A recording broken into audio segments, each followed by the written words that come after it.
কিরে, রথের কি প্ল্যান? কিছু না। কাউকে মিস করছিস নাকি? হ্যাঁ, ছোটবেলাটাকে। মানে ভাব, এখনকার দিনের বাচ্চারা রথের ছুটি পেলে ঘুরতে চলে যায়, আর না হলে সারাদিন ফোন ঘাটে। আর আমাদের কাছে রথ মানে ছিল বিরাট এক উৎসব। আগের দিন রাতে বাড়ির সামনে সব গাছের পাতা ছিঁড়ে রথ সাজাতো, আর পরের দিন সকালে বেরিয়ে বিকেলও না, দুপুর হতেই রথ নিয়ে বেরিয়ে যেতাম। আর ওই বেরোনো বৃষ্টিও বন্ধ করতে পারত। রেনকোট পরে ছাতা পরে রথ নিয়ে বেরোতাম।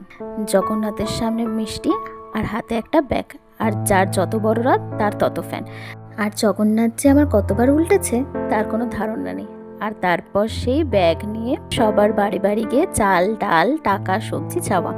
আর দিন শেষে যখন বাড়ি ফিরতাম, নিজের ওই টাকাগুলোকে পৃথিবীর সব থেকে বড় লোক মানুষটা নিজেকে মনে হতো। আর তারপর বিকেলবেলা একটা জামা পরে মা বাবাকে নিয়ে রথের মেলায় জিলেপি আর পাঁপড় ভাজা খেতে যাওয়া। আর তারপর কিছুদিন পর উল্টো রথে সেমভাবে বেদনা। আর সব থেকে ইন্টারেস্টিং পার্ট এটা ছিল যে উল্টো রথের পর পাড়ার সব বাচ্চাদের চাল একসাথে এনে পরের দিন খিচুড়ি করা। ওই খিচুড়ির টেস্টটা আজও আমরা চাইলে ফিরে পেতে পারবো না।